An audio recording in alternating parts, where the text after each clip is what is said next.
दोस्तों, 1 एकड़ में गेहूं की आधुनिक तरीके से खेती करके करीब 30 से 35 क्विंटल तक उत्पादन लिया जा सकता है 1 एकड़ में। यानी कि करीब 80 से 90 मन तक आपको 1 एकड़ में गेहूं की फसल से उत्पादन मिल सकता है। लेकिन इसके लिए 3 चीजें सबसे ज्यादा जरूरी हैं। एक तो सबसे बेस्ट वैरायटियों का सिलेक्शन। यहां पर मैं आपको इस वीडियो में बताऊंगा सबसे बेस्ट वैरायटियां जिनका अगर आप सिलेक्शन करेंगे तो इतना उत्पादन डेफिनेटली आपको इन वैरायटियों से मिल जाएगा। लगाने का सही तरीका आपको पता होना चाहिए। सही तरीके से अगर आप गेहूं की बुआई करेंगे तभी आप इतना उत्पादन आसानी से निकाल पाएंगे। और दूसरा सबसे ज़्यादा ज़रूरी है टाइमिंग, लगाने का सही समय, क्योंकि इस बार टेम्परेचर काफ़ी ज़्यादा है। अगर आप ज़्यादा अगेती गेहूं की बुआई कर देते हैं और इस दौरान टेम्परेचर ज़्यादा है तब भी आपकी गेहूं की फसल ठीक तरह से ग्रो नहीं कर पाती है। और अगर आप लेट कर देते हैं तब भी आपको इससे उत्पादन उतना अच्छा नहीं मिल पाता है जितना अच्छा आपको गेहूं की फसल से मिलना चाहिए। तो आज के इस वीडियो में गेहूं की फसल के बारे में पूरी जानकारियां इस वीडियो में मैं आपको दूंगा। सबसे बेस्ट वैरायटियों के बारे में भी बताऊंगा कि कौन कौन सी वैरायटियों का इस समय पे आपको सिलेक्शन करना है, बुआई का एकदम सही समय कौन सा है, कब से लेकर कब तक आपको गेहूं की बुआई करनी है, तब आपको सबसे अच्छा उससे उत्पादन मिल सकता है। और लगाने का सही तरीका भी बताऊंगा। बेस्ट सबसे जरूरी खाद उर्वरकों के बारे में भी बताऊंगा कि कौन कौन से खाद उर्वरकों का आपको सिलेक्शन करना है ताकि गेहूं की फसल से ज्यादा उत्पादन आप निकाल सकें। तो गेहूं की खेती के बारे में पूरी जानकारियों के लिए इस वीडियो पे लास्ट तक आपको बने रहना है। और ये वीडियो अगर आपके लिए इंफॉर्मेटिव रहे तो इस वीडियो को लाइक और शेयर करके और चैनल को सब्सक्राइब जरूर कर दीजिएगा ताकि खेतीबाड़ी से रिलेटेड वीडियो सही समय पर सही जानकारियों के साथ आपको मिलते रहें। नमस्कार दोस्तों, मेरा नाम है सुरेश और आप देख रहे हैं खेत किसान झुंझुनू। तो दोस्तों, सबसे पहले हम बात करेंगे सबसे जरूरी टॉपिक पर, यानी कि गेहूं की बुआई करने का एकदम सही समय कौन सा है। सबसे ज्यादा उत्पादन लेने के लिए कब तक आपको इसकी बुआई कर लेनी चाहिए। तो देखिए, वैसे तो गेहूं की जो बुआई है वो आप नवंबर के पहले सप्ताह से लेकर और 20-25 नवंबर तक आपको गेहूं की बुआई कर लेनी चाहिए। लेकिन इस बार जो है टेम्परेचर ज़्यादा है, काफ़ी ज़्यादा है। इस दौरान वैसे तो आप गेहूं की बुआई कर सकते हैं, लेकिन अब अगर आप गेहूं की बुआई करते हैं, टेम्परेचर उस समय पे अगर ज़्यादा रहते हैं तो जर्मिनेशन रेट तो आपको ठीक से मिल जाती है, लेकिन आपकी फसल ठीक तरह से शुरुआत में ग्रो नहीं कर पाएगी। तो थोड़ा सा आपको इंतजार कर लेना है 2-5 दिन का और, यानी कि इस बार आप 15 नवंबर तक गेहूं की बुआई कर सकते हैं। 15 नवंबर के आसपास आप गेहूं की बुआई कर लीजिए और 25 नवंबर से पहले आपको गेहूं की बुआई कर लेनी है। 25 नवंबर से लेट अगर आप कर रहे हैं तब आपकी गेहूं की फसल जो है वो लेट है और उसके बाद आपको उतना अच्छा उत्पादन नहीं मिल पाएगा जितना अच्छा आपको मिलना चाहिए। तो 15 से लेकर 25 तक आपकी गेहूं की बुआई अगर हो जाएगी तो शानदार उत्पादन गेहूं की फसल से आप ले सकते हैं। अब बात कर लेते हैं जमीन की तैयारियों के बारे में। देखिए, जमीन की तैयारियों का गेहूं के उत्पादन पर सीधा असर पड़ता है। ज्यादा से ज्यादा उत्पादन लेने के लिए जमीन की तैयारियां आपको शानदार तरीके से करनी है। सबसे पहला कल्टीवेशन आपको करना है सूखी मिट्टी में। सूखी मिट्टी में या तो आप एक रोटावेटर निकलवा लीजिए, और रोटावेटर का अगर खर्चा ज़्यादा हो रहा है तो आप एक हेरो निकलवा लीजिएगा ताकि ज़मीन जो है आपकी ठीक से तैयार हो जाए और जो पुरानी फसलों के अवशेष हैं या फिर जो खरपतवार वगैरह है, जो पुराने खरपतवार थे जो अब जल चुके हैं, उनके टुकड़े हो जाएं और ठीक से वो ज़मीन के अंदर मिक्स हो जाएं। उसके बाद आपको करना है पलेवा। कुछ एक एरिया में पहले बुआई करके उसके बाद जो है सिंचाई की जाती है, यानी कि पलेवा करने से पहले गेहूं की बुआई कर दी जाती है और उसके बाद में सिंचाई की जाती है। जो पलेवा होता है वो मतलब बाद में किया जाता है। इससे आपके समय की तो बचत हो जाती है और देखिए उत्पादन ऐसे भी ठीक निकल जाता है। लेकिन मेरा ये मानना है कि पहले अगर आप पलेवा करेंगे और उसके बाद अगर आप गेहूं की बुआई करेंगे दो एक कल्टीवेशन करके, तो उससे आपको ज़्यादा उत्पादन मिल सकता है, फसल आपकी ज़्यादा ग्रो करेगी। सबसे पहले एक सूखी मिट्टी में कल्टीवेशन करके उसके बाद आपको पलेवा करना है। दोस्तों, गेहूं की बुआई का तरीका वैसे तो हर किसान को पता है, लेकिन छोटी छोटी गलतियों की वजह से आपको उतना अच्छा उत्पादन नहीं मिल पाता है जितना अच्छा मिलना चाहिए। परंपरागत तरीके से अगर आप बुआई करते हैं तो वही उत्पादन रहेगा आपका, मतलब 1 एकड़ में मैक्सिमम 30-40 मन, इससे ज़्यादा आपको उत्पादन नहीं मिलेगा। यानी कि 4 साढ़े 4 क्विंटल 1 बीघे का। और 1 एकड़ की बात करें तो लगभग आप ये मानिए कि 15-16 क्विंटल तक आपको उत्पादन मिलेगा, इससे ज़्यादा नहीं मिलेगा। इससे ज़्यादा उत्पादन अगर आपको लेना है, 1.5 से 2 गुना तक उत्पादन लेना है, तो बताए गए तरीके से आप काम कीजिए, डेफिनेटली आपको उत्पादन बढ़िया मिलेगा। बताई गई वैरायटियों का सिलेक्शन करना भी काफ़ी ज़्यादा ज़रूरी है। सबसे बेस्ट वैरायटियाँ जो है ना, उनके बारे में बताऊँगा, जिनके बाली की साइज़ भी काफ़ी अच्छी होगी, दानों की साइज़ भी काफ़ी अच्छी होगी और उत्पादन भी उनसे सबसे अच्छा मिलेगा आपको। तो देखिए, पलेवा होने के बाद में आपको क्या करना है, एक कल्टीवेशन करना है। एक कल्टीवेशन आप हेरो से कर दीजिए और 1 दिन तक जमीन को पड़ा रहने दीजिए।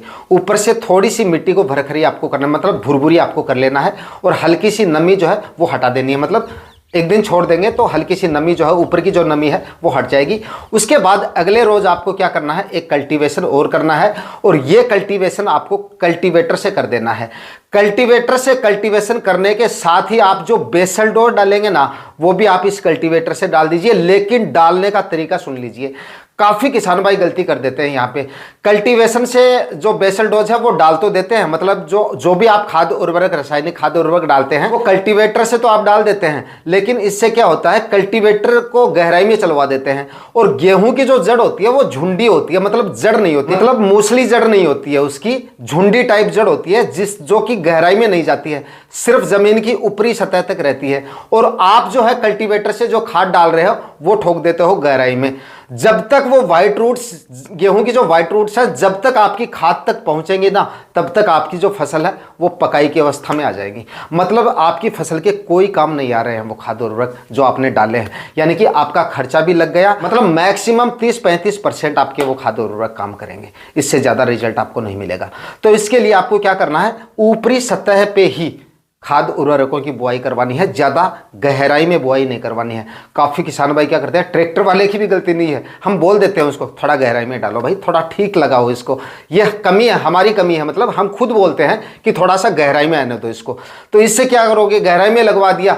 गहराई में अगर आपको कल्टीवेशन करवाना है तो पहले करवा दीजिए, आप 1-2 कल्टीवेशन पहले करवा दीजिए, या खाली कल्टीवेटर निकलवा दीजिए, वो आप डीपली लगवा दीजिए। लेकिन जब आप बेसल डोज डाल रहे हैं तो आप कल्टीवेटर से बुआई करवा रहे हैं तो एकदम ऊपरी सतह पे, जिस गहराई में आप सरसों की बुआई करवा रहे हैं उस गहराई में आपको बेसल डोज डलवाने हैं, ताकि आपके बेसल डोज जब आपकी फसल हो तभी से फसल को मिलने शुरू हो जाए। इस तरीके से अगर आप खाद उर्वरक डालेंगे तो सबसे बेस्ट रिजल्ट आपको इससे मिलेंगे। काफ़ी किसान भाई क्या करते हैं, छिड़काव विधि से भी डाल देते हैं।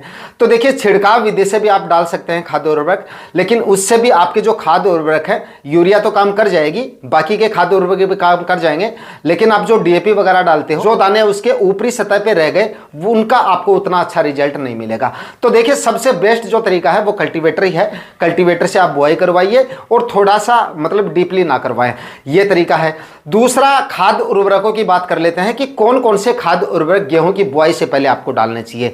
देखिए, अगर आप गोबर की खाद डालते हैं तो सबसे अच्छा है, इससे बढ़िया तो कोई खाद ही नहीं है। मतलब गेहूं की फसल के लिए बढ़वार भी अच्छी होगी, बाली की साइज भी अच्छी होगी और उत्पादन भी आपको काफी शानदार मिलेगा। गोबर की खाद डालेंगे तो रासायनिक खाद उर्वरक आपको कम लेने हैं, और अगर गोबर की खाद किसान भाई नहीं डाल रहे हैं, सब्जियां वगैरह लगा रहे हैं, उनमें डाल देते हैं, या मतलब इतनी ज़्यादा मात्रा में गेहूं, मतलब गोबर की खाद जो है वो इतनी मात्रा में नहीं मिल पाती है हर किसान भाई के पास। अगर 10 बीघा में गेहूं लगा रहे हैं तो 2-3 बीघा में गेहूं जो गोबर की खाद है वो आ पाती है, या कुछ है किसान भाइयों की बात कर रहा हूं जिनके पास उपलब्ध नहीं होती है। तो देखिए, गोबर की खाद अगर आप कम डाल रहे हैं ना, तो रासायनिक खाद उर्वरक आप बताई गई मात्रा में ले सकते हैं। अगर आपने गोबर की खाद डाली है पर्याप्त मात्रा में, 2 से 3 ट्राली भी अगर 1 एकड़ में आपने गोबर की खाद डाली है, तो रासायनिक खाद उर्वरकों में लगभग 70 से 75 kg आप SSP खाद ले सकते हैं, और DAP खाद ले रहे हैं तो लगभग आप ये मानिए कि 45 से 50 kg तक आप 1 एकड़ में DAP खाद ले सकते हैं। दोनों बता दी है मैंने। SSP ले रहे हैं तो 70 से 75 kg, और DAP ले रहे हैं तो 45 से 50 kg। अगर आप SSP ले रहे हैं और गोबर की खाद भी आपने नहीं डाली है और SSP ले रहे हैं, तो लगभग आप 20 kg इसमें यूरिया खाद ले लीजिएगा। ये भी उसी खाद उर्वरक, बाकी के जो खाद उर्वरक हैं उन्हीं में आपको मिक्स कर लेना है, और इनके साथ में 10 kg म्यूरेटॉप पोटाश ले लीजिएगा। ये खाद उर्वरक आपको गेहूं लगाने से पहले डालने हैं। उसके बाद में आपको पाटा चलाकर और जमीन को एकदम समतल कर लेना है। उसके बाद आपको गेहूं वाली सीड ड्रिल से गेहूं की बुआई करवा देनी है। अब बात करते हैं बीज की मात्रा के बारे में। काफी किसान भाइयों के बहुत ज्यादा कंफ्यूजन है ये, और और जानकारी भी प्रॉपर आपको नहीं मिल पाती है। कुछ मैं वीडियोस देख रहा था कल, तो उसमें काफ़ी आप लोगों के कमेंट वगैरह भी पढ़ रहा था, तो इसमें अलग अलग यूट्यूब चैनल पर अलग अलग किसानों द्वारा अलग अलग गेहूं की मात्रा बताई जा रही है।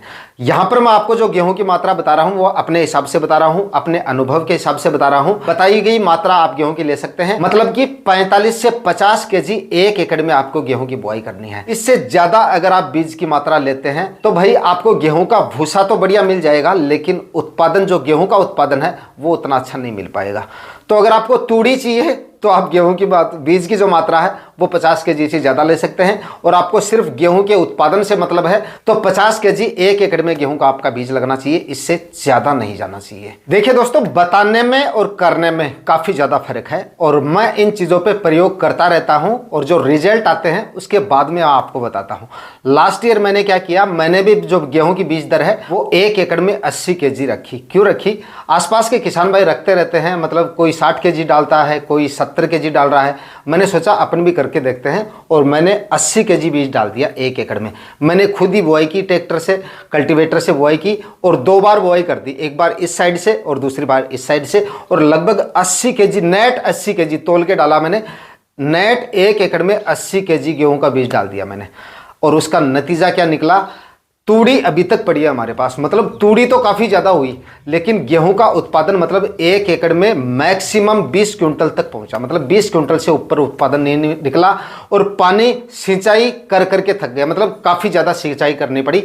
बाद में जाकर जब टेम्परेचर बढ़ते हैं उस समय पे गेहूँ की बीज दर अगर हम ज़्यादा रख लेते हैं तो फिर सिंचाई की भी पूर्ति हम ठीक से नहीं कर पाते हैं, क्योंकि हर मतलब 6-7 दिन के अंतराल से आपको पानी देना पड़ेगा, मतलब सिंचाई की भी आपकी पूर्ति नहीं हो पाती है, और उत्पादन भी गेहूं की फसल से आपको अच्छा नहीं मिल पाएगा। फिर रिपीट कर रहा हूं, अगर इतना बीज दर आप रखेंगे तो 50, कोई ज़्यादा रखना चाहे तो 55 केजी तक रख लीजिए, 60 केजी तक रख लीजिए, इससे ज़्यादा गेहूं की मात्रा आपको नहीं रखनी है। दोस्तों, अब बात कर लेते हैं गेहूं की सबसे बेस्ट वैरायटियों के बारे में, कि इस समय पे आपको गेहूं की कौन कौन सी वैरायटियों का सिलेक्शन करना है। गेहूं की फसल से बताया गया उत्पादन अगर आपको लेना है, सबसे ज़्यादा अगर आपको उत्पादन लेना है, तो इन बताई गई वैरायटियों का आप सिलेक्शन कर लीजिए, शानदार उत्पादन आपको इनसे मिल जाएगा। नंबर 1 पर जो वैरायटी है वो है राशि की सरताज वैरायटी। इस वैरायटी का आप सिलेक्शन कर सकते हैं, काफ़ी शानदार और काफ़ी अच्छा उत्पादन इससे आपको मिल सकता है। इसके बाद में अगली जो वैरायटी है वो है न्यूट्रांटा की 426 वैरायटी। इसका भी आप सिलेक्शन कर सकते हैं, ये भी काफ़ी शानदार और काफ़ी अच्छी वैरायटी है गेहूं की। उसके बाद में एक है माहिको की गोल वैरायटी, इसका भी आप सिलेक्शन कर सकते हैं। माहिको की ये वैरायटी भी काफ़ी अच्छी है, उत्पादन इससे भी काफ़ी ज़बरदस्त आपको निकल सकता है। और उसके बाद में अगली जो वैरायटी है वो है श्रीराम कंपनी की सुपर 231 वैरायटी। आप इस वैरायटी का सिलेक्शन भी कर सकते हैं। श्रीराम की ये वैरायटी जो है ये भी काफ़ी अच्छी और काफ़ी शानदार वैरायटी है। इसके बाद में दोस्तों एक वैरायटी राशि की परबल के नाम से आती है, ये भी काफ़ी अच्छी और काफ़ी शानदार वैरायटी है, इसका भी आप सिलेक्शन कर सकते हैं। इसके बाद में एक श्रीराम कंपनी की सुपर 1 SR14 के नाम से आएगी, ये वैरायटी भी गेहूं की शानदार वैरायटी है, इसका भी आप सिलेक्शन कर सकते हैं। लेकिन इनमें से सबसे बेस्ट जो वैरायटी है ना, वो आप या तो राशि की लगाइएगा, या माहिको की लगा सकते हैं, या फिर न्यूट्रांटा की जो मैंने आपको बताई है 426 नंबर वैरायटी, इसका आप सिलेक्शन कर सकते हैं। तीनों वैरायटियों से जबरदस्त उत्पादन आपको मिल सकता है। तो इन वैरायटियों का सिलेक्शन करके आप बताए गए समय पे गेहूं की बुआई कर सकते हैं। गेहूं की बुआई पूरी होने के बाद जब आपकी फसल लगभग 45 दिन की हो जाए तो लगभग 1 एकड़ में 35 से 40 केजी यूरिया और साथ में जिंक, ये खुराक आपको 45 दिन की अवस्था में आपको अपनी फसल में दे देनी है। उसके बाद में देखिए, बताई गई वैरायटियों का अगर आप सिलेक्शन कर लेते हैं, बताए गए खाद और उर्वरक आप डालते हैं, और गोबर की खाद का अगर आप इस्तेमाल कर लेते हैं अपनी गेहूं की फसल में, तो गेहूं की फसल से बताया गया उत्पादन आसानी से आपको मिल सकता है। और ये जो मैंने आपको वैरायटियाँ बताई है ना, ये सबसे अच्छा उत्पादन देने वाली वैरायटियाँ बताई हैं। इन वैरायटियों का आप सिलेक्शन कर लीजिए। काफ़ी किसान भाइयों का कन्फ्यूजन भी था और कन्फ्यूजन रहता भी है कि यार कौन सी वैरायटियाँ लगाएं, कौन सी नहीं लगाएं, कितना बीज डालें। बीज की मात्रा भी मैंने आपको बता दी है, 50 केजी बीज आप 1 एकड़ में डाल सकते हैं और गेहूं की फसल से अच्छा उत्पादन ले सकते हैं। बताए गए समय पे और बताए गए तरीके से गेहूं की खेती इस समय पे आप कर सकते हैं। तो दोस्तों आज के वीडियो में इतना ही, मिलते हैं किसी और वीडियो में नए टॉपिक के साथ। तब तक के लिए जय हिंद, वंदे मातरम।